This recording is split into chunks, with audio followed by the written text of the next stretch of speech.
Dzień dobry Państwu. Dzień dobry. Dzień dobry, wszemi wobec. Witamy serdecznie na coczwartkowej kolacyjce bez konsumpcji, zajmującej się pikanterią życia ekonomicznego, geopolitycznego i militarnego. A witają Paweł Jeżowski, Dzień dobry. Daniel Boćkowski, Czołem. Mateusz Lech-Pan-Zen, Maciej Kapitan Lisowski. Jeśli uda się, że dołączy do nas Martin, to jeszcze będziemy widzieć Martina.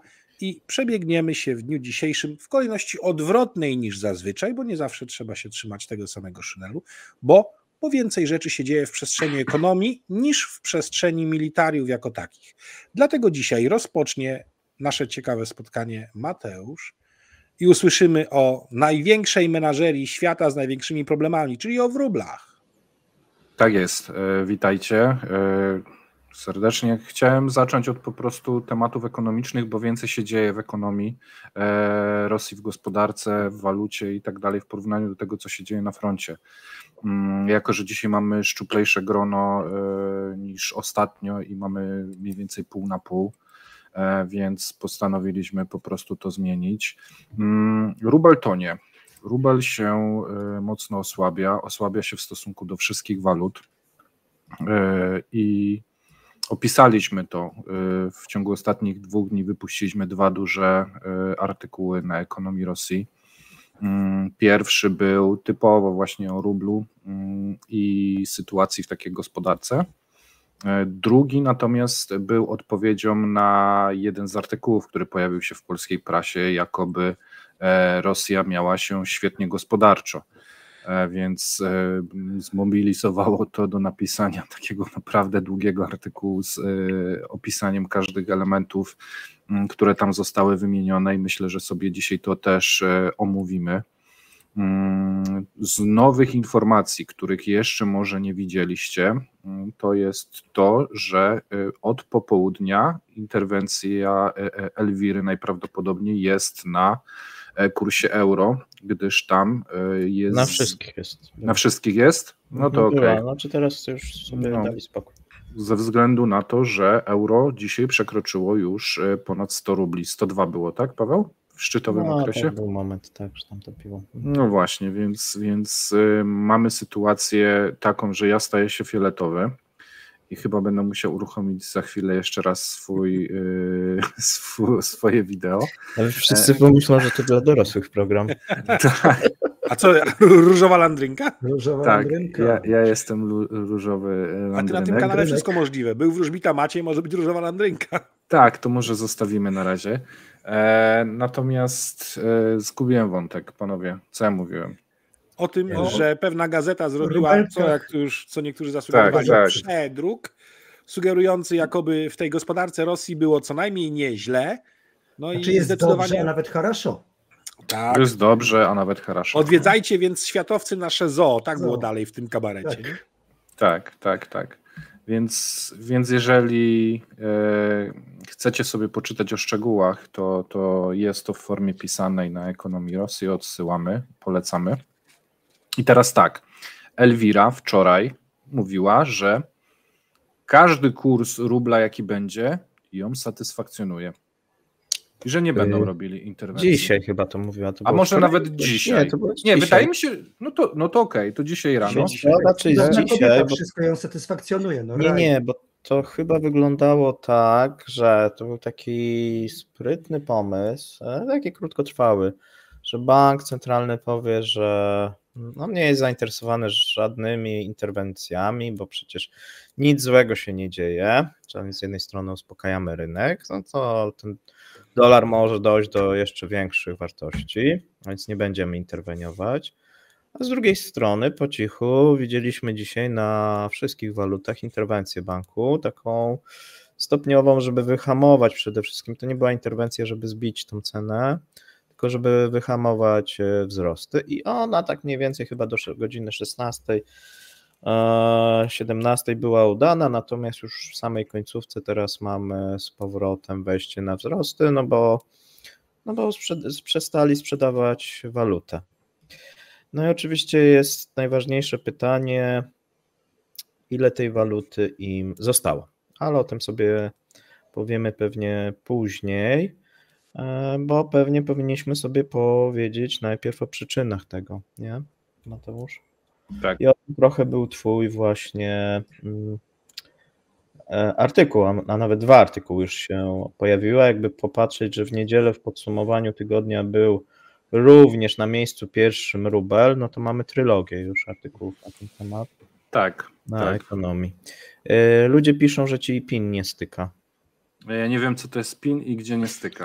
Powiedzmy, że PIN to jest Kamerka, w coś tu? zależności ten, od rodzaju... czekajcie. Nie, że na kablu, ale chyba nie jest kabel. No nie. Chyba kamera siada. Ale to, no, nie wiem. Nie, to jest brak jednego z kolorów i w tym momencie na wtyczce, w zależności jaką masz, jedna z igieł może Ale nie działać właściwie, albo jedno... No jak ma USB, to no dobra. Jak na USB, w to każdym znaczy, że razie będzie różowy lądrynek. któreś z pól nie pracują w gnieździe.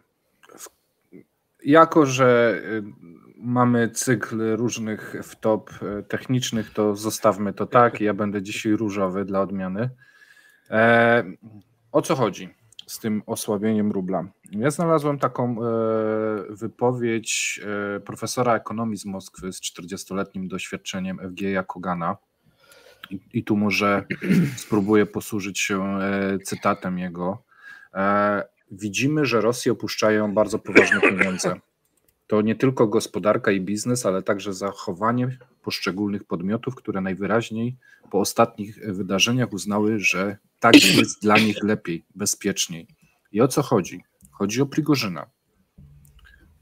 Według tego ekonomisty ten rajd Prigorzyna spowodował to, że duży pieniądz, który gdzieś tam w Rosji wciąż jest obecny, wpadł w lekką panikę i zaczęli szybko wycofywać swoje środki.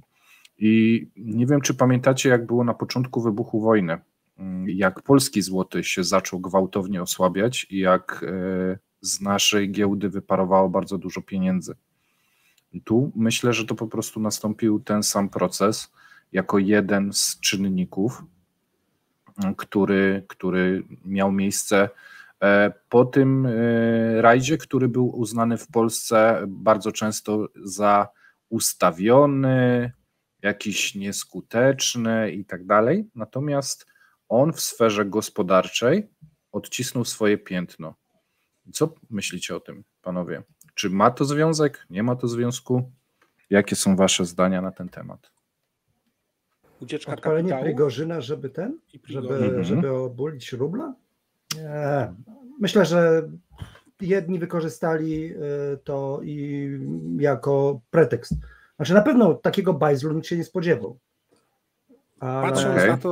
Patrząc na to, co napisał No Maciek lepiej. Korowaj, to ekipa patriotów, która nie ma takich zasobów finansowych, wykorzystała sytuację, a jeżeli to się teraz przekłada jako czynnik wtórny na kursie rubla, pokazując słabość władzy centralnej, to jest nieplanowany, bo to nie są finansowi Na pewno. ludzie, to nie są biznesmeni. To Ale są tu nie siłowicy i takie coś, jeżeli jest skutkiem ich działania, to jest poza ich percepcją. Ale to chyba nie zrozumieliście tego, co chciałem przekazać, albo niejasno powiedziałem. To nie chodzi o siłowników i nie chodzi o efekt tego, co Prigorzyn chciał osiągnąć, tylko efekt to jest uboczny. skutkiem tego. Tak, efekt uboczny, o tym mówię. Tak. Prigorzyna wykorzystała tak zwana frakcja patriotów. Mhm. Tylko to nie są ekonomiści, to nie są biznesmeni. To są siłowicy, tudzież ludzie z branży mundurowej, nieobdarzeni wyobraźnią ekonomiczną. Jeżeli to, po tym jak oni wykorzystali Prigorzyna, przełożyło się na takie skutki w przestrzeni ekonomii, to na pewno nie był to ich celowy zamiar, to jest rzecz wtórna, na którą oni zapewne się nad nią nie zastanawiali. Teraz ich to może zaskakiwać, a przy okazji bije we frakcję biznesmenów, ponieważ to oni na tym tracą w tym momencie, jeżeli nie byli bezpiecznie ulokowani w dolarowych czy też eurowych przystaniach. Ale Krzysztof, jak masz jakiekolwiek wątpliwości, co się dzieje w Rosji i widzisz numer z rozsypującym się państwem wewnętrznym przez chwilę, nawet przez tych parę godzin, no to zastanawiasz się, ile jeszcze możesz ugrać. I tak naprawdę tam przecież wszyscy się pewnie też obstawiali, na ile będzie wprowadzona stan wyjątkowy, jak on będzie wyglądał, co jeszcze może spotkać każdego, więc jeśli ktoś nawet jeszcze szedł na stratach, czy liczył na to, że na stratach, prawda, przetrawi to wszystko, no to po takim popisie słabości państwa ja się nie dziwię, że część osób próbuje te swoje aktywa kasować, ale ja też nie sądzę, że to akurat wszystko ruszyło przy Prigorzinie. To jest raczej zamykanie jakichś dłuższych procesów, tylko ci, którzy po prostu widzą to, uznali, że już ta gra naprawdę nie jest warta świeczki i nie wiadomo, jak to się skończy. Okej, Paweł. Ale ja nie gram, więc no, to zupełnie nie. Chyba ja zrozumiałem jedynie twoje pytanie. Albo przynajmniej. No nie. Znaczy, to trochę wygląda tak, że mamy wiele aspektów, jeżeli chodzi o osłabianie rubla. I ten rubel osłabia się już od roku. Ja pisałem w grudniu swego czasu taki dłuższy fragment, tak, na temat, dlaczego ten rubel się osłabia. Potem również pisałem, tak, to jest efekt jak gdyby długofalowy.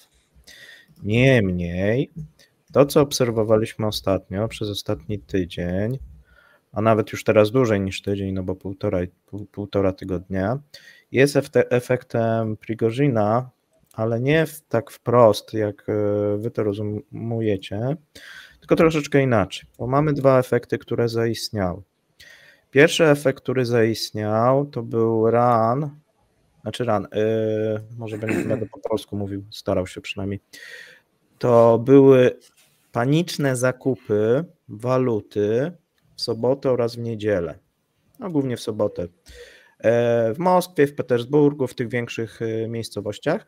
Wtedy mieliśmy sytuację taką, że euro poszło powyżej 100, tam doszło do 110, dolar podobnie zaczął dochodzić do wartości właśnie 100.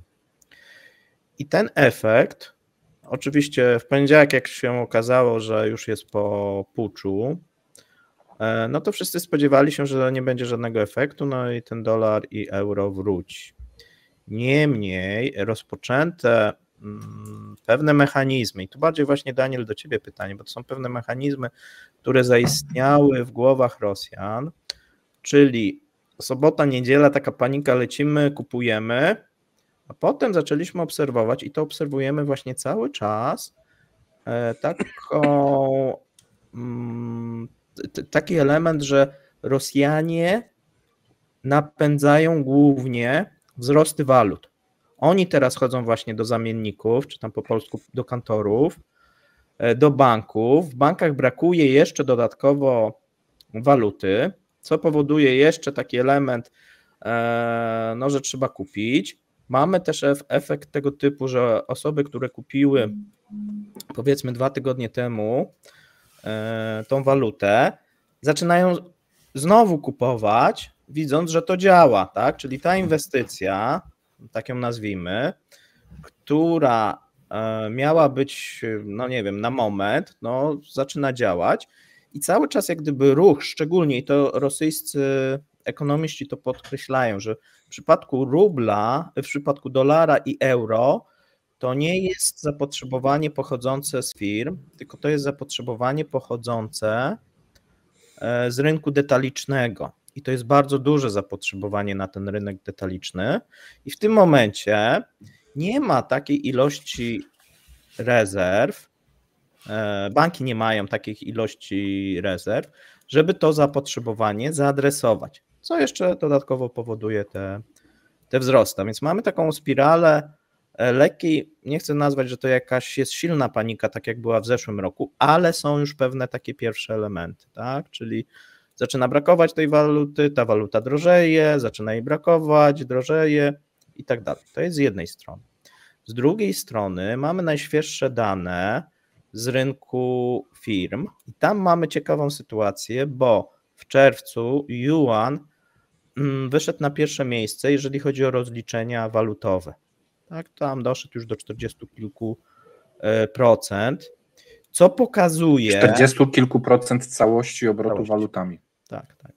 Co jak gdyby pokazuje przede wszystkim, że spada euro, udział euro w rozliczeniach, dolar się jeszcze trzyma, natomiast no, ten yuan rośnie, on przekroczy prawdopodobnie za moment 50%. Paweł, tam No jeszcze nie chciałem skończyłem, ale dawaj. ale tylko chciałem dodać, bo wspomniałeś o euro i że euro w tych rozliczeniach to już jest tylko kilka procent, nie? Tak. Żeby była świadomość, że tak naprawdę te rozdzielenie tych interesów i handel za euro praktycznie zanika w Rosji. Tak, jeszcze powiedzmy może dlaczego zanika. No zanika z kilku powodów. Po pierwsze surowce są rosyjskie surowce są nieeksportowane do Europy.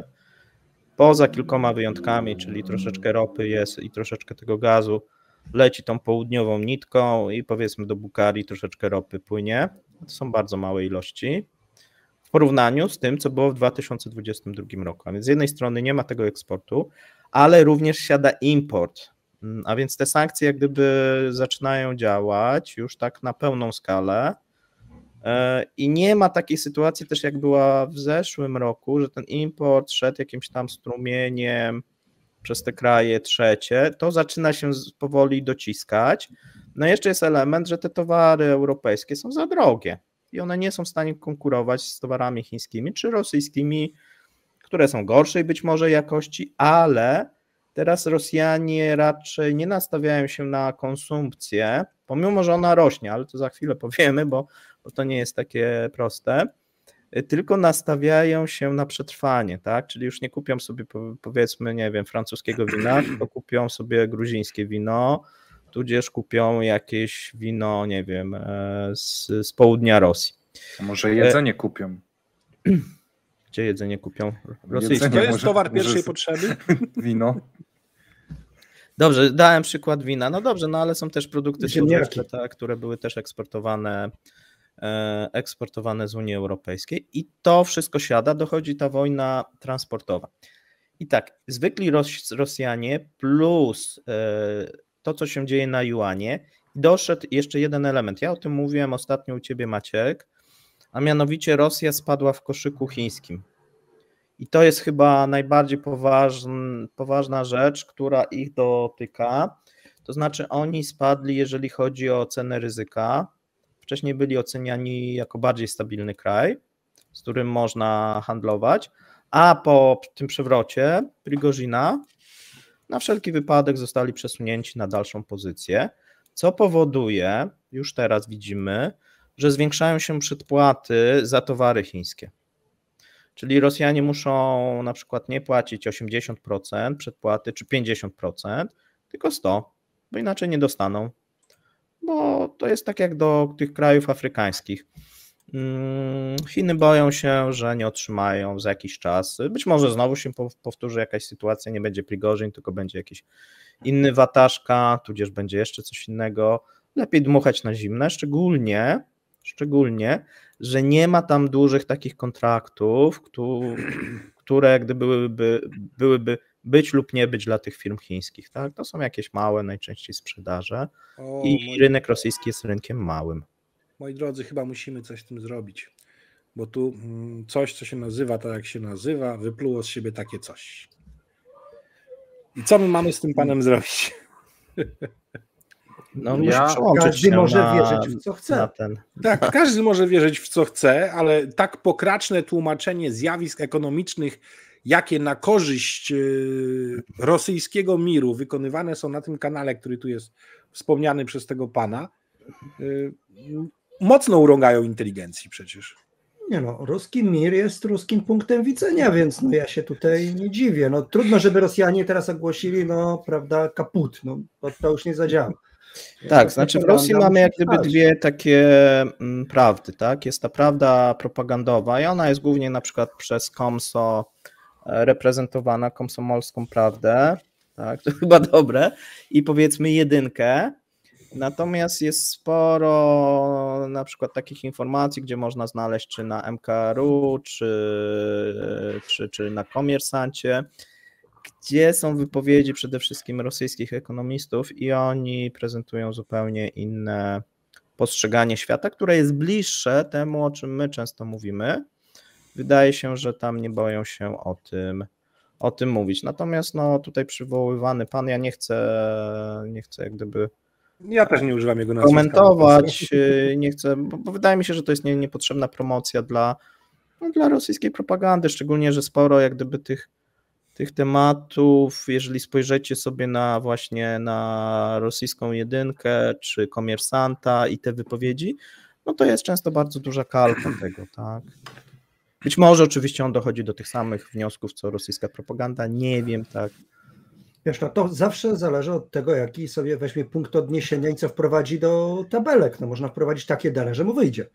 No, to nie jest trudne. W końcu tak naprawdę Rosjanie, ci zwykli Rosjanie, jak mówiłeś, dlaczego oni? No bo oni myślę, że już stracili jakiekolwiek złudzenie.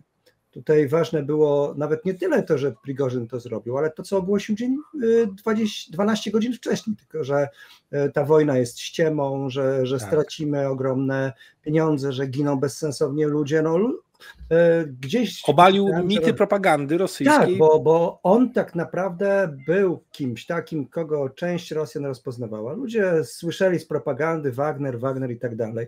Tak naprawdę Prigorzyn był przede wszystkim rozpoznawalny wśród żołnierzy, bo tam można było sobie porównywać, co on może ściągnąć dla swoich, a czego inni nie dostają. Ale w momencie, w którym poszła ta Rosjanie potrafią dodać 2 do 2. Jeżeli rano gość oświadcza, że operacja specjalna to ściema, bo jest normalna wojna, że nikt na nas nie chciał napaść, że prawda, tracimy ogromne ilości ludzi, że gospodarka się wali i tak dalej, a wieczorem ogłasza, że został zaatakowany, po czym wkurzony idzie na Moskwę, no to rozpoznawalność Prigorzyna w rosyjskim społeczeństwie, szczególnie, że Pierwszy Kanał i wszystkie inne zadbały o to, żeby o nim powiedzieć, no to zrobiło swoje. Potem to się przełożyło na wejścia na Telegram. Ludzie posłuchali sobie kilku informacji Prigorzyna, no i to się rozsypało. Więc myślę, że moim zdaniem zwykli Rosjanie po prostu już nie to, że przestali wierzyć w tą propagandę, bo nie sądzę, żeby ta papka cały czas im się tam dobrze zalęgła w tej głowie, co stwierdzili jedno, że skoro już tak się dzieje, no to niech ja stracę, ale tych trochę dolarów muszę mieć, bo to jeszcze jest coś, gdzie prawda, nie wiem, no na złoto już nie mogą za bardzo wymieniać, więc obstawiam, że przede wszystkim już im tylko dolar został. I to taka rozpaczliwa próba ratowania po prostu sobie gospodarstwa domowego na najbliższe tygodnie, może miesiące. Słuchajcie, ja wyświetlę wam jedną rzecz, bo tutaj też trzeba, ja proszę moderatorów o takie, no widać, że to jak gdyby osoba z Rosji pisze, bo jeszcze cyrylicę sobie wkleja. Natomiast sprawdźmy, bo tutaj jest jak gdyby cały czas, nie wiem. Paweł, to niezależnie od tego jeszcze przypomnę wszystkim, że w 991 roku rubel do dolara to było 21,48. Dobrze, ale sprawdźmy sobie, bo tutaj ktoś pisze, że dzisiaj i że w ogóle złotówka się bardziej osłabia niż rubel i tak dalej. Dobrze, spójrzmy sobie, ktoś sobie może sprawdzić, ja nie będę tego wyświetlał, tak, ale możecie jak gdyby tutaj mi wierzyć. Patrzymy. Jeżeli chodzi o złotówkę, tak, złotówka dzisiaj osłabiła się, euro urosło o 0,65%, ale popatrzmy, jak to wyglądało przez ostatni miesiąc. Mamy tutaj 0,36, tak, czyli bardzo stabilna waluta. Jeżeli popatrzymy na rok, to euro się osłabiło o minus 4%. To teraz spójrzmy. Tak, złotówka wzrosła, wzmocniła się. Tak, euro się osłabiło do złotówki. Na dolarze dzisiaj był 1 grosz różnicy przez cały Dobrze, dzień. I teraz sobie spójrzmy na dzisiaj. Tam dzisiaj spadki, czyli wzrosty na euro w stosunku do dolara wynosiły prawie 4%, natomiast na koniec dnia się to zmieniło. W tym momencie jest to niecały 0,89, tak. A więc tu, jeżeli patrzymy, nieprawda, to co pan pisze. Następna miesiąc, no to to rubel w stosunku do euro osłabił się o 14%. Patrzymy sobie rok jest prawie 76% osłabienia. Nie? No jak ty tak możesz obalać? Wzrost złotówki o 4%, a tu osłabienie rubla o 76%. To jest prawie to równo jest. No prawie równo, nie? No złotówka. To jest idealny przykład tego, jak pan D tłumaczy te zjawiska. Super. Fakty nie? Są takie, a jego tłumaczenie inne. Klasyka westernu we wschodnim wydaniu. Więc tak. A więc to tak wygląda, oddaję wam głos. Ja mam do was jedno pytanie, bo mówimy o Prigorzynie i tej panice ewentualnej, że ludzie ruszyli na kantory i tak dalej, a jaki wpływ miało na to, że Putin właściwie się zachował tak tak, to ty jedź sobie na Białoruś i ludzie wtedy stwierdzili, no kuźwa, to nie jest Putin już, to nie jest ta władza, to coś tam jest już nie już nie ta tak. silna władza. To nie jest ta silna mówił, władza. że ma. Tak, i jak to na przykład odebrali Chińczycy? Czy to nie był element, że przerzucamy do koszyka, bo on nie trzyma tego w kupie? Jak zareagowały... Za szybko chyba. Jak zareagowali politycy zachodni, praktycznie wszyscy, jak jeden mąż, wypowiadali się, że Putin osłabł i Putin nie trzyma tego w kupie. Ja później zrobiłem takie zestawienie chyba w niecały tydzień potem, to praktycznie wszyscy gdzieś tam najwyżsi urzędnicy, politycy Europy w jednym tonie się wypowiadali, no może poza Orbanem, nie, no wiadomo, ale tak to gdzieś poszła taka narracja, nie? I czy to miało jakiś wpływ, jak myślicie? Bo jednak Rosja jest postrzegana była jako silny kraj z silnym mężczyzną, wiecie, takim carem. To chyba już od dawna nie. Moim zdaniem to, jak Putin powoli, ale bezustannie słabł, to widać było. Tak naprawdę Putin, który tak histerycznie spanikował w czasie pandemii, te jego gigantyczne stoły, to jego odsuwanie się, te jego, prawda, jakieś takie pandemiczne fobie i paranoje, no one już pokazały, że ten facet po prostu ma wielki problem i to już był taki moment, kiedy jeżeli ktoś oczekiwał silnego cara, to go nie dostał. Więc chyba to był taki pierwszy etap osłabiania tego obrazu Putina, który był robiony świadomie przez niego, no bo widać było, że to zachowanie może dziwić, choćby dlatego, że widać było, jak to przekładało się na innych przywódców. Więc to już był ten taki pierwszy chyba moment zapaści. A potem tak naprawdę to ta sytuacja, w której Putin zrobił się tą Katarynką, która cały czas mówi, że jest cudownie, to jest coś, co Rosjanie potrafią rozegrać. No, bądźmy szczerzy, doświadczenia patrzenia na genseków wszystkich możliwych i sprawdzania, na ile jeszcze ten się utrzyma, nie wzięły się znikąd wszystkie dowcipy dotyczące, prawda, Breżniewa, dotyczące wszystkich innych po kolei, nie wzięło się te obstawianie, na ile car jest silny lub car wie, co robi. Stąd Putin, moim skromnym zdaniem, w tym momencie już tylko szedł na tej takiej pochylni w dół i nie było siły.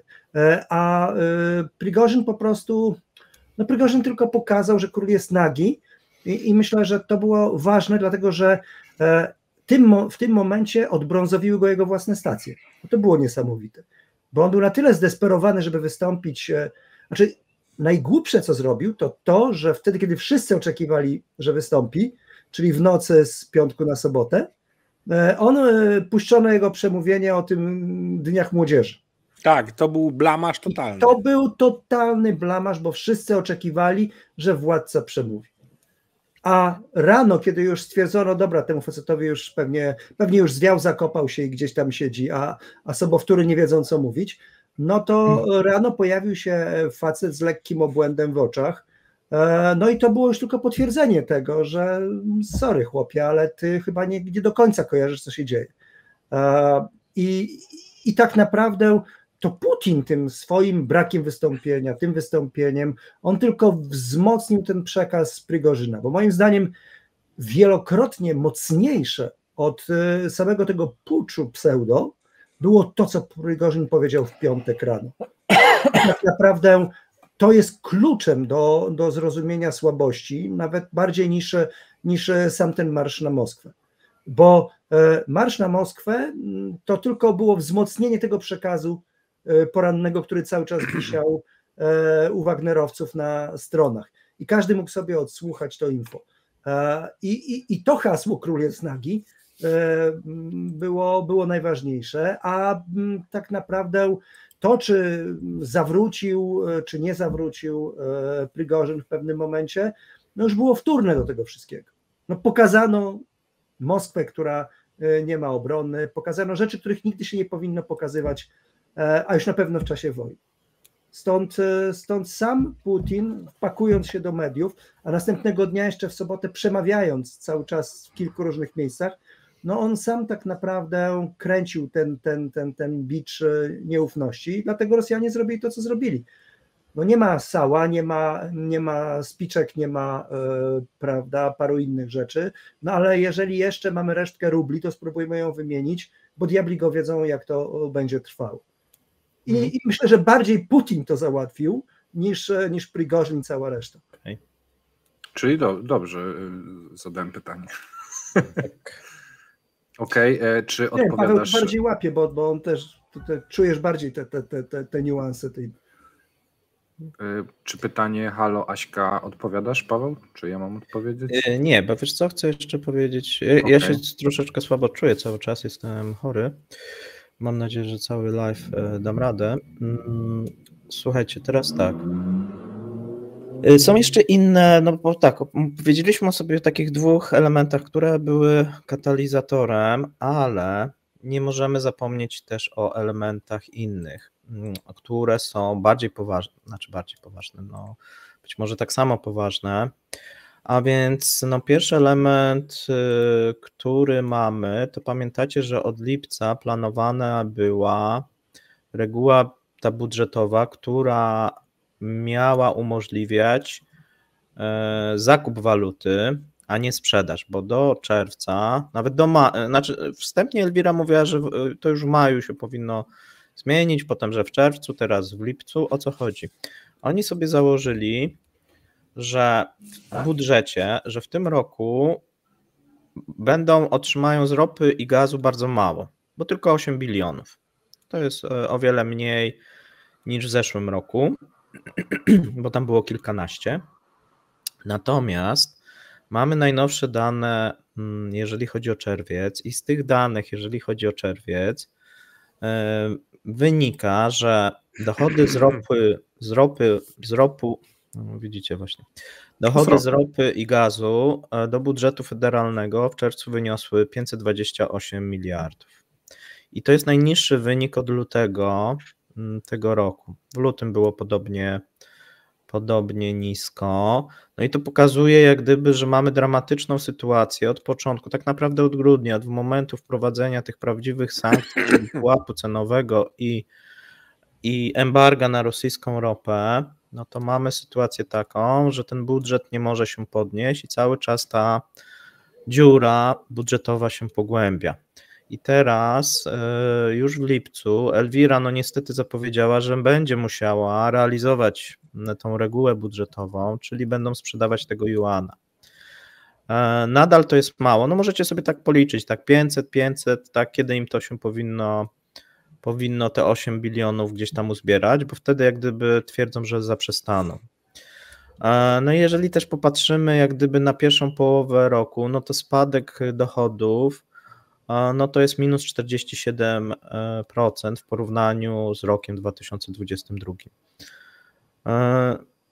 Czy tak będzie w następnej połowie? No oni cały czas żyją nadzieją, że nie, ale nic na to nie wskazuje, przynajmniej do jesieni, znaczy tak powiedzmy do października. Czyli oni będą mieli o 47% mniej dochodów z ropy. Tutaj w lipcu wydaje się po raz pierwszy, że może troszeczkę się poprawić, ale to wygląda, ale to tylko z tego względu, że że mamy cały czas ten spadek i jeżeli będzie jeszcze się pogłębiał ten spadek na tym dolarze, na rublu, no to wtedy w wyliczeniu rublowym, no to tam troszeczkę się może poprawić, tak? No bo koszty jak gdyby są w rublach, a przychody są najczęściej w dolarach, ewentualnie w juanach lub rupiach. Tam cały czas jest oczywiście też problem tych rupii. I to jest taki chyba najpoważniejszy problem, jeżeli chodzi o ten rok w stosunku do zeszłego roku i to jest powód, dlaczego w zeszłym roku mogliśmy obserwować wzmocnienie się rubla, a w tym roku widzimy tak silne osłabienie. W zeszłym roku mieliśmy odwrotną sytuację i to właśnie, jeżeli słuchacie tego, tam osoby, którą wymienialiście, innych propagandzistów rosyjskich, to zauważcie, że oni bardzo często powołują się na rok 2022, który był rekordowym rokiem, jeżeli chodzi o przychody z ropy i gazu. Wywołane to było najpierw obawą przed wybuchem konfliktu, a potem, szczególnie w pierwszej połowie 2022 roku, samym konfliktem. Nie było przecież tych sankcji na ropę. Te sankcje na ropę, przypomnijmy, zostały dopiero wprowadzone w grudniu. A więc cały rok 2022 to właśnie Europa sponsorowała w jakiś sposób z naszych pieniędzy, sponsorowaliśmy tą wojnę na Ukrainie.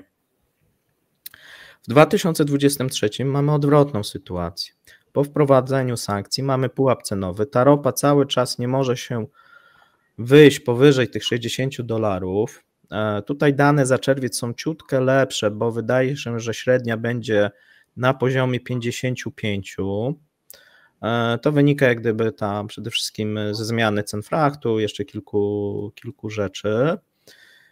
No natomiast nadal są to niskie ceny, tak? No to troszeczkę może się poprawić, że jak mieli wcześniej tam 51, nie wiem, tam chyba powiedzmy 80, nie pamiętam dokładnej końcówki, do maja, no to teraz będą mieli średnią powiedzmy 52 z kawałkiem za pół roku, a w budżecie mają wpisaną, tak jak powiedzieliśmy sobie, o wiele wyższą cenę. Już teraz wiadomo, że nie są w stanie, no bo nawet jeżeli ten następne pół roku byłoby jakieś rekordowe, no to nie wiem do ilu ropa musiałaby wzrosnąć, nie wiem, do 150 chyba, żeby mogli zrealizować budżet, tak, a więc nie jest to możliwe. Dobrze, jeszcze mogę długo mówić, ale oddaję bo ja chciałem dodać do tego, co powiedziałeś. Mam też wypowiedź byłego wiceprezesa Banku Centralnego Federacji Rosyjskiej Siergieja Alekszenko, tak, który powiedział, że Rosja, żeby spiąć budżet przy takich dochodach z ropy, jak ma obecnie, musi mieć rubla do dolara w okolicach 100 rubli do dolara. Ze względu na to, że spadł im wolumen, który sprzedają, cena jest niska, więc ewentualna sprzedaż w dolarach będzie gdzieś to troszeczkę rekompensować. I ty, Paweł, coś chciałeś dodać? Tak, ale to było jakiś czas temu, wiesz, i z tym się nie zgadzam, bo uważam, że cena... Ale to... Nie, no to mów.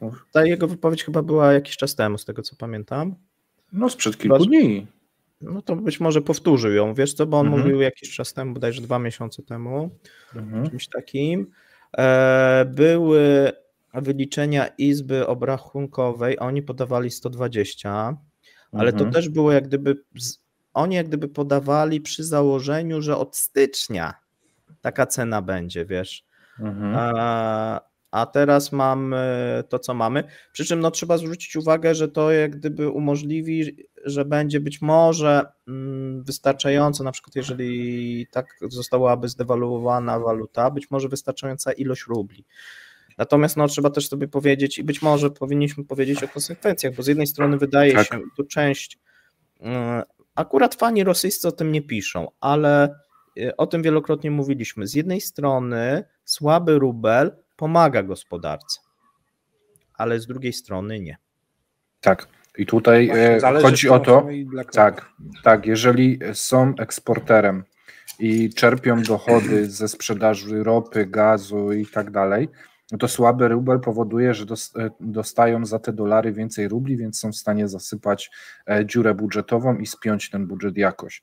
Natomiast Rosja bardzo dużo rzeczy importuje i to importuje towarów pierwszej potrzeby, więc się, że tak powiem, to balansuje na takiej cienkiej linie. Kiedy to jest opłacalne, a kiedy juan nie. teraz jest ważny, czy no dla nich w tym momencie... No bo jaki juan, Pawle? Osłabiony o ponad 50%. Też? W stosunku. No tak. Więc to, że oni osłabiają sobie w jakiś... Osłabienie lub wzmocnienie rubla, moim zdaniem, to panowie najwyżej się wypowiedzcie, jest przerzucaniem odpowiedzialności, kto odczuje w gospodarce to najbardziej. Jeżeli rubel jest mocny i te wpływy z ropy, gazu są niskie w przeliczeniu na ruble, no to dziura budżetowa się będzie powiększać. Natomiast ludzie, którzy kupują rzeczy z zagranicy, spożywkę i tak dalej, nie odczują tego tak bardzo. Natomiast jeżeli rubel się osłabi, no to budżet będzie w stanie być spięty, natomiast dostaną po tyłku zwykli ludzie. I Tak, tutaj ale jeszcze jedna uwaga, bo to jest bardziej skomplikowane. Rosja do tej pory była eksporterem głównie surowców i nieprzetworzonych towarów. Niskomarżowych. Teraz ma, tak, i dlatego przez wiele lat widzieliśmy też taką sytuację, że to był też jeden z elementów, że ten rubel się osłabiał, tak, to jest wieloletnia, tak, od lat 90. I teraz dla rosyjskiej gospodarki dla rosyjskiego budżetu osłabienie rubla ma pozytywy, natomiast dla rosyjskiej gospodarki jest zabójcze. Dlaczego? Dlatego, że Rosjanie, zwróćcie uwagę, opierają bardzo dużo albo na towarach, które muszą importować, gotowych, na przykład obecnie z Chin, w coraz większym stopniu i tam już będziemy mieli niedługo powyżej 50%, ale jeżeli ktoś cokolwiek w Rosji produkuje, to opiera się w dużej mierze bardzo często na komponentach również importowanych, o tym nie zapominajmy. Czyli to uderza bardzo silnie w rosyjski przemysł, przede wszystkim cywilny. I tutaj już są takie wypowiedzi, słuchajcie, bo zaczynają się bardzo martwić, ja o tym zresztą wielokrotnie mówiłem, że jest bardzo duże zmartwienie rosyjskich ekonomistów, co się stanie po zakończeniu tej operacji, tak, czyli po zakończeniu konfliktu. Na przykład mieliśmy sytuację taką, że w maju dynamika przemysłu wojskowego, tak podają rosyjscy analitycy, była kilkakrotnie wyższa niż cywilną. Więc my mamy teraz to, co obserwujemy, wzrost gospodarczy, który napędzany jest i wzrost produkcji napędzany jest przede wszystkim przez przemysł wojskowy. I tutaj widzimy taki wzrost w pewien sposób tej dynamiki. Myślę, jeżeli chodzi o maj, czerwiec, tak? Wcześniej nie obserwowaliśmy, ostatnio jest większy. Natomiast co się stanie z całą produkcją, kiedy działania wojenne się skończą? Ponieważ mamy takie sytuacje, że teraz mamy na przykład gwałtowny skok w handlu hurtowym z 5% do 14,5% i ekonomiści rosyjscy, możecie sobie zobaczyć na przykład na Kommersanta, uważają, że to jest niewytłumaczalny efekt, tak? I również wzrost, który obserwujemy teraz w maju, PKB, bo tam mamy bardzo silny wzrost, będzie PKB w maju, to będzie około prawdopodobnie, według rosyjskich oczywiście danych, 5,5%, co również jak gdyby pokazuje, że i oni jak gdyby na to wskazują, że mamy jak gdyby dwa takie wytłumaczenia. Jedno to jest ta produkcja wojskowa, a druga, no to tutaj jest obawa o wiarygodność statystyk, tak? Na przykład według rosyjskiego Focus Economics, tak? Który no jak gdyby podaje, ale zaczyna podawać sam te dane, które publikuje. Tu mamy taki duży rozjazd, tak? Z jednej strony Rosjanie, ci ekonomiści muszą się opierać na tych statystykach, a z drugiej strony bardzo często zastrzegają sobie, że to są oficjalne dane i że może być problem, jeżeli chodzi o wiarygodność. O co chodzi? Po co oni to robią? Tak możecie się zapytać. Nie chcą zupełnie podpaść władzy, żeby nie powiedzieć, że to są fałszywe dane, a z drugiej strony no, chcą po zakończeniu tego konfliktu mieć jakąś wiarygodność swoją jako ekonomiści i analitycy. No i prawdopodobnie to z tego wynika, tak. Tak, ja chciałem dodać, że część z tych statystyk widzieliśmy na tym briefingu, który robił premier Putinowi. i premier Miszustin Putinowi, i gdzie się chwalił, że produkcja wzrosła elementów metalowych, w które wpisywały się uzbrojenie, 46%, z tego co pamiętam, bo sobie nie zapisałem. Natomiast pojazdów innych niż samochody, czyli chodziło głównie o jakieś pojazdy wojskowe, 26%. Czyli tak naprawdę ta gospodarka jest przestawiona na te tory wojenne, natomiast to nie jest produkcja, która daje dobrobyt społeczeństwu i pozwala rozwijać ten kraj. To będzie coś, co wyjedzie i zostanie spalone na froncie, ewentualnie wróci gdzieś tam do magazynów w przyszłości, ale raczej nie będzie napędzało tej gospodarki, nie? I było też tam te słynne PMI, które wskazywało na prawie 56 punktów, gdzie od 50 punktów jest to pozytywna punktacja, że menadżerowie oceniają koniunkturę w kraju jako pozytywną, że będzie się rozwijać i tak dalej. Natomiast to są wrażenia zupełnie subiektywne na podstawie ankiet i ci menadżerowie musieli raportować coś najprawdopodobniej w ten sposób, żeby chronić własny tyłek. Duże kraje europejskie i światowe w tym momencie prawie wszystkie mają tam 45 i mniej. Chiny mają... To byli menadżerowie fabryk amunicji. Tak, w Chinach mają 50 chyba i pół, a w Rosji, która od półtora roku jest w trakcie wojny i która jest pod sankcjami większymi niż Iran i Korea, są, wiecie, nastroje mega pozytywne, 56, więc trzeba sobie to między bajki włożyć i po prostu takiego czegoś nie cytować, bo to nie jest żaden wyznacznik, żaden miernik jakiejś jakości gospodarki w danym momencie, nie? Zwłaszcza w systemach takich totalitarnych, jak to teraz wygląda w Rosji, nie? Tutaj jest takie pytanie odnośnie, czy rosyjska gospodarka w porównaniu, można porównać do Iranu. No pewnie nie, no a pewne aspekty na pewno tak. Jeżeli chodzi o system, tak, sprawowania władzy. Natomiast też było takie pytanie odnośnie polskiej gospodarki. Ja chciałem przypomnieć, że polska gospodarka jest specjalny odcinek, można znaleźć na Kremlince i tam jakiś czas temu mówiłem, pewnie za jakiś czas będzie następna część, chociaż nie wiem, bo wybory się zbliżają, więc zastanowię się, czy na pewno robić, bo niestety może się to wpisać w cykl wyborczy, a tego chciałbym uniknąć. Czy jeżeli mogę coś dodać do tej gospodarki Iranu, to jest nieporównywalne też ze względu na charakter państwa. Po pierwsze, struktura wewnętrzna państwa jest zupełnie inna. Po drugie, Iran de facto poza ropą i poza surowcami naturalnymi, on w wielu gałęziach ma całkiem dobrze rozwiniętą tą swoją gospodarkę.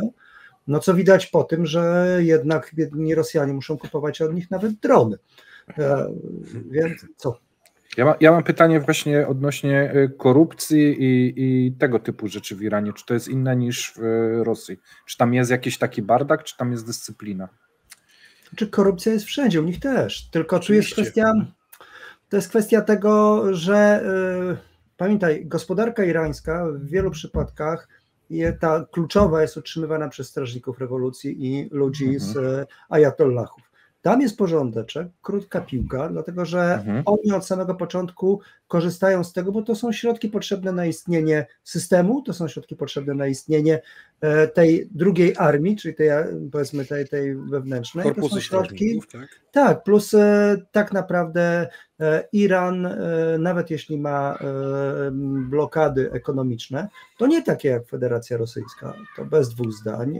No i jeszcze jedna kluczowa rzecz, no on jest, mimo wszystko ma stabilniejszą walutę.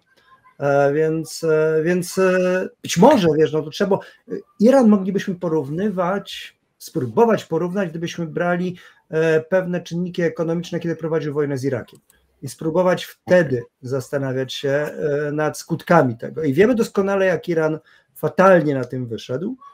I Irak, i Iran Natomiast no, to jest bardzo trudno byłoby w ogóle znaleźć wskaźniki wspólne dla obu krajów, ponieważ także obszar, na którym działają, jest zupełnie inny. Okej. Chyba Pawła zmroziło. Chyba tak. Nie. No tak. Tak. Teraz tak. No, Okej. Jedną rzecz. Pamiętajmy, że jako... Coś wszystkich wycięło. Ciebie zamroziło, a wtedy myśmy znikli. Pamiętajmy, że jako kraj izolowany pod wieloma względami, Iran musiał sobie postawić na swoją samowystarczalność oraz wydzielić pewne środki na to, żeby kupować to, co jest objęte sankcjami i kupować to dużo drożej. Z jednej strony. Z drugiej jednak stał się miejscem kopiowania wszystkiego, co jest tylko możliwe i zarabiania na tym, bo on nie ma żadnych hamulców w kwestii sprzedawania tego wyposażenia, bo i tak jest objęty sankcjami i tak, to mało go to interesuje. Sprzeda komuś daną broń tylko dlatego, żeby zarobić, albo wesprze tą bronią. Struktura wewnętrzna, demograficzna tego kraju. Masa młodych ludzi. Owszem, jest trudno, jest gospodarczo, powiedzmy, nie najoptymistyczniej, ale Iran po prostu ma ludzi, którzy są zdolni, którzy mogą to produkować, którzy działają. Pomijając już, że można by teraz pogadać, na ile irański system szpiegowski jest skuteczny czy skuteczniejszy od chińskiego i kto od kogo co gdzie kopiował. Więc Iran jest graczem. Bądźmy szczerzy, no, cały czas jednak zaangażowanym w Syrii, no to potrzeba było pieniędzy i możliwości. W różny sposób jednak solidnie zaangażowanym w Iraku, nawet jak szyici irakcy tego nie chcieli, to skutecznie działał na kierunku irackim. Iran cały czas inwestował w Libanie i cały czas utrzymywał Hizballah. Iran w ten czy w inny sposób też rozdawał karty, więc no, to jest inna tradycja, inna kultura. Gdyby Rosjanie mieli choć połowę tego potencjału, który ma Iran, to sytuacja wyglądałaby zdecydowanie chyba inaczej. Ja powiem jeszcze to, że przy całej swojej specyfice nie zapominajmy o tym, że diaspora Persów, Irańczyków rozrzucona po świecie jest znacznie większa i efektywniejsza niż diaspora rosyjska. Naprawdę. I oni bardzo dobrze kontrolują wiele przejawów biznesu. Nawet 30% całej branży venture capital w Stanach jest opanowane przez Persów.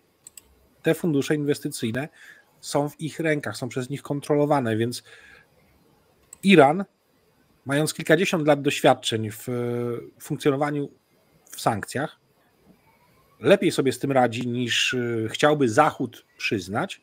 Jednocześnie bardzo dobrze eksportuje problemy w tyle miejsc dookoła siebie, że mocno rozprasza uwagę tego świata, który chciał go pilnować.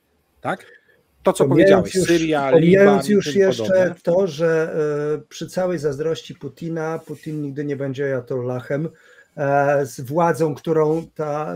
Tak, bo ma władzę dusz ajatollah, dokładnie. a Putin ma tylko strach, którym włada nad ludźmi. Dokładnie. Oraz majątek, który na tym wszystkim sobie wypracował. I jest to zupełnie inne. Mało tego, przesilenie w Iranie, nawet jeśli ajatollah odejdzie, nie będzie tak tragiczne w skutkach, jak przesilenie gdzieś, gdyby nagle Putin zniknął, ponieważ tam ta struktura władzy, struktura, w której powołuje się nowego ajatollaha, owszem, ona też podlega interesom strażników rewolucji, interesom określonych grup finansowych, ale na pewno o wiele łatwiej to wszystko działa. Natomiast jest jedna rzecz, która Irańczykom przeszkadza, to jest coraz bardziej fatalna sytuacja, jeżeli chodzi o środowisko. Oni naprawdę im załamuje się ta sytuacja, jeżeli chodzi o hydrologiczna. Mają coraz większe problemy z dostarczaniem wody, z pustynnieniem wielu obszarów, a więc to jest coś, co bardzo, bardzo mocno bije w tą społeczność pozamiejską. I to jest chyba jeden z największych problemów, który mają także ajatollahowie, żeby w jakiś sposób utrzymać te państwo, bo pustynnienie powoduje też zmianę, jeżeli chodzi o koszty pozyskiwania żywności i tak dalej. Więc na pewno nie jest im łatwo. Natomiast my mało zwracamy uwagę na tą rolę tego czynnika temperaturowego, a on u nich jest bardzo, bardzo istotny. Myślę, że będzie istotny w najbliższych latach. A jednocześnie widać, że ten potencjał tych młodych ludzi, który wyszedł przy protestach, był bardzo duży, ale i tak po raz kolejny strażnicy rewolucji stłumili to. Owszem, to będzie znowu gdzieś tam się jakoś tliło, ale udaje się kanalizować, zmuszać ludzi do posłuszeństwa i ten reżim jeszcze jest pod tym względem stabilny, więc tutaj też inaczej jest trochę niż w Federacji Rosyjskiej. Oczywiście Rosja też zmusza ludzi do posłuszeństwa, ale w Rosji, jeżeli patrzymy na świadomość społeczną młodego pokolenia w Iranie, świadomość społeczną młodych ludzi w Rosji, to znowu też chyba nie za bardzo da się porównać, pomijając, że Rosjanie swoje pokolenie wybiją na froncie. Ja a propos pokolenia i demografii chciałem wam powiedzieć, że nie wiem, czy widzieliście, ale dzisiaj Izba Obrachunkowa Rosyjska pokazała dane, że ubyło w Rosji kolejne 800 000 emerytów. Zmniejszyło się w stosunku rok do roku. Emerytów? Więc, tak, emerytów. Czyli umieralność tej grupy społecznej tak skokowo wzrosła? Na to wygląda. Jest to informacja sprzed godziny. Ale poczekaj. Z jednej strony Rosjanie ściągnęli z emerytur wielu starych pracowników KGB i puścił ich Putin w teren. No ale to nie może być taka liczba, tak? Choćby nie wiem co. Tego by już kraj jednak nie wytrzymał, z jednej strony. Dwa, ściągnięto mnóstwo emerytów wojskowych i myślę, racjonalnie patrząc na zagadnienie, część z tego to są ci, których ściągnięto z emerytur, przywrócono ich do aktywnej służby. To może być tak. Ale 800 000? 10% tego, no może 15, nie więcej. No, w każdym bądź razie... Jeżeli młodzież została wyrwana i poszła do armii, nie mogła się opiekować starszymi ludźmi, jest możliwe, że umieralność przez to wzrosła, jest. COVID dołożył swoje, bo sorry, ale starszymi ludźmi się w Rosji nie opiekowano, a przy problemach z dostępem do służby zdrowia, zwłaszcza na głubince, nikogo to nie zaskakuje, to mogło mieć też swój efekt. Ja mam 24 000 wojskowe emerytury, liczbę. Dostałem informację. Tak. Ale to nie 800 000. Ale to no nie więc 800 właśnie, 000. myśmy szacowali więcej, ale okej, jakieś elementy znaleźliśmy w tym wszystkim od razu, tak? Tak. Jeszcze tych KGB-istów. Ale to nie, to jest... Tylko to jest rok do roku, tak? Czy tak, byłoby... w ciągu roku 800 000. 800 000. To jest taki nowy news. Myślę, że na ekonomii Rosji by było dobrze to napisać jutro. Opisać ze szczegółami i poszukać. Przy liczbie 40 milionów, która korzysta z transferów socjalnych, to jest 2%. Emerytów było 39 630 000, a teraz jest 38 820 000. Mateusz, ale to są zgony, czy to są ci, którzy są zdjęci jako emeryci? Zdjęci ze stanu raczej. Odnotowała spadek, musiał przeczytać artykuł. Wiesz, bo to jest jeszcze pytanie o to, czy przypadkiem to nie spowodowało braku transferów na przykład do tych republik azjatyckich, czy gdzieś jeszcze, może jakąś wpływ na to. Ale słuchajcie, ale przyszły jeszcze przecież całe tereny anektowane. Pytanie, czy ich liczą? A dlaczego nie? Przecież mieli dostawać. A wręcz mogli ich właśnie wyrzucić, bo wszystkich skierowali do mobilizacji. Nie skierowali. Kobiety jeszcze przecież są i jacyś 70-80-letni, nie? A pamiętacie te występy tych stripteaserek w fabrykach? Jak tam ludzie tacy, którzy już nie myślą o gładkości pośladków i innych przypadków byli, oni też zostali ściągnięci z emerytur, bo nie miał kto w tych fabrykach zbrojeniowych robić. To znaczy, ja nie wiem, czy to nie ma związku z tym, że tak gwałtownie obniżyła się średnia długość życia, no bo żeby się tak gwałtownie obniżyła, to troszkę tej górki też musiało być.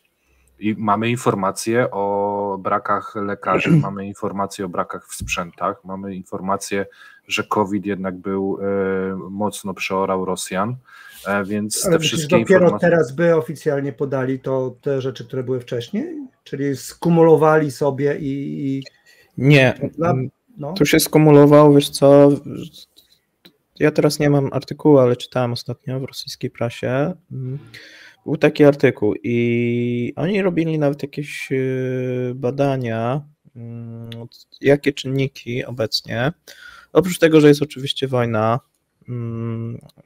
czynniki śmiertelności, no to wskazujemy na czynniki takie. Bardzo poważne powikłania pokowidowe okazuje się, no bo tych ludzi nie leczono, zostawiono samych sobie. My tam już mieliśmy jakiś czas temu ten spadek długości życia spowodowany COVID-em. Potem był chyba 2021 rok, była poprawa, natomiast no teraz mamy znowuż pogorszenie. A więc tak, te elementy z COVID-em się utrzymały. Niedoinwestowana służba zdrowia, która była przez wiele lat wcześniej, natomiast no znowuż w 2022 mamy kumulację tego, no bo część lekarzy poszła na front, tak jak wiecie, sanitariuszy, pielęgniarzy, ale również niedoinwestowanie, jeżeli chodzi o pieniądze, bo też jakiś czas temu pisaliśmy, że na przykład te federalne jednostki, czyli lazarety, tam gdzie się leczy trędowatych, no wiele takich różnego jednostek zostało pozamykanych, co jak gdyby miało wpływ, bo tych ludzi przekierowano do normalnych często przychodni. Ileś szpitali również zamknięto, co jak gdyby nie poprawia sytuacji. No i jest jeszcze jeden czynnik, na który też Rosjanie sami wskazują, no to jest alkohol. Jeżeli chodzi o Gorszej jakości. Słucham? Gorszej jakości obecnie alkohol. Wiesz co, nie, spożycie wzrosło i spożycie wzrosło, to ja o tym często mówiłem jakiś czas temu, to ostatnio nie, natomiast spożycie, słuchajcie, wzrosło nielegalnego alkoholu, a więc to, co mówisz, nie wiem dlaczego jesteś, bo to wszyscy jesteśmy, Mateusz Lech, teraz podpisani. Nie. No ale ja dopiero teraz zauważyłem, że... Reszta jest, to No, dobrze. tylko Jesteś dobrze. Ale w każdym bądź razie, no ten alkohol no, powoduje oczywiście no, wyższą tą śmiertelność. No i tak to wygląda, tak. Jednym słowem, Rosjanie wzięli sobie do serca to stare dobre przysłowie, prawda? Popierajcie Rosję czynem, umierajcie przed terminem. No wiesz, tam zaobserwowano po raz pierwszy na przykład nadwyżki w tym ZUS-ie, no i to wynikało z tego, że ich po prostu umarło. No i nie trzeba było tych świadczeń płacić. A słuchajcie, jeżeli będzie wiek podnoszony emerytalny, no to też Jest będzie, a to tak. może z tego, może to też jest związek, Też. że po Znaczy, prostu no nie wiem, na co patrzyłeś, tak? kilkanaście tysięcy, wiecie, pójdzie o pół roku czy rok później, nie, na emeryturę. Więc tych czynników może być dużo, ale to jednak jest dosyć wytchnienie dla budżetu, bo tak jak sobie sprawdziłem, teraz na szybko mnożąc, nie wiem jaka jest przeciętna emerytura, wbiłem 17 000 rubli jako najniższa krajowa, więc wychodziło mi 1,36 miliarda rubli chyba miesięcznie, czy biliona rubli miesięcznie. Tam jest 16 z czymś, nie 17, ale okej. No ale to wiesz, to całkiem duże wytchnienie dla budżetu, jeżeli tak to się dzieje, nie? No na pewno tak. Z jednej strony, z drugiej strony masz tych, wiesz, weteranów, renty, emerytury dla nich, a więc... No. W sumie teraz to, co ubyło emerytów, to może przybyć bardzo dużo rencistów po wojnie, nie? No. Też jednak trzeba będzie im wypłacać, przynajmniej przez jakiś okres. A przynajmniej w tym roku, być może za kilka lat się okaże, że ich nie stać, to przestaną wypłacać, bo to jest Rosja jednak. Albo znaczy, może nie przestaną, tylko obniżą, tak, że to będą jakieś głodowe wartości i tego bym się spodziewał. A dopiero za jakiś czas. Tak.